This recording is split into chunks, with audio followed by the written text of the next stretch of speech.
రోజు ప్రమాదాలు జరుగుతున్న గుంతలు పడ్డ రోడ్డు పట్ల రహదారుల శాఖ అధికారులు స్పందించడం లేదని, పన్నులు చెల్లించడం ఒక్కరోజు ఆలస్యమైతే ఫైన్లు వేస్తారు కానీ ఏళ్లు గడుస్తున్న రోడ్డు మరమ్మతులు చేయరా అంటూ పీపీఎస్ఎస్ నాయకులు మండిపడ్డారు.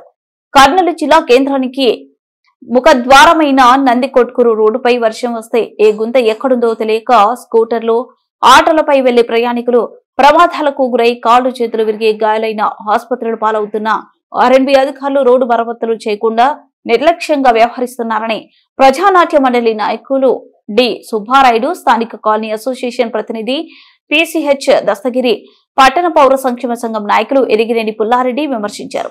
స్థానికుల విజ్ఞప్తి మేరకు సోమవారం ఉదయం పట్టణ పౌర సంక్షేమ సంఘం ప్రతినిధి బృందం స్థానికులతో కలిసి నందికొట్కూరు రోడ్డుపై పర్యటించారు.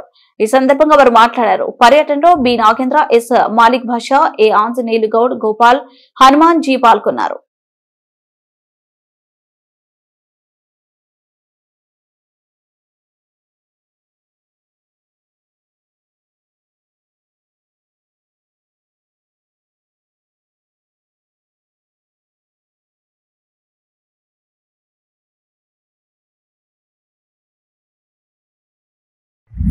ఈ యొక్క రోడ్డు పరిస్థితి చూస్తే చాలా దుర్భరంగా ఉంది.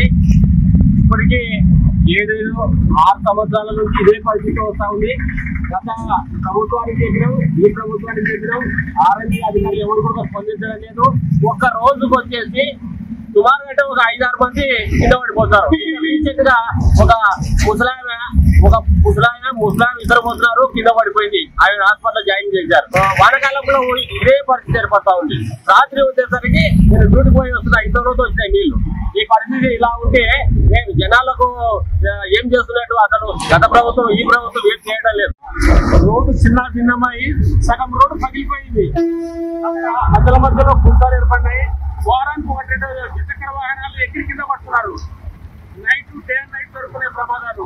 దీని గురించి ఏదైనా చర్య తీసుకోవాలని కోరుతున్నాం. కర్నూలు నగరపాలక సంస్థ పరిధిలో కర్నూలుకి ముఖద్వారము రాజధాని రోడ్డు అని పేరు పెట్టారు. కానీ ఇక్కడ చూస్తే ఏ గుంత ఎక్కడుందో తెలియదు. వర్షం వస్తే ప్రతి రోజు కూడా 10-20 మంది కింద పడతా ఉన్నారు. శుభకార్యాలకు పోయే వాళ్ళు, ధ్యాన కార్యాలకు పోయే వాళ్ళు, భార్య భర్తలు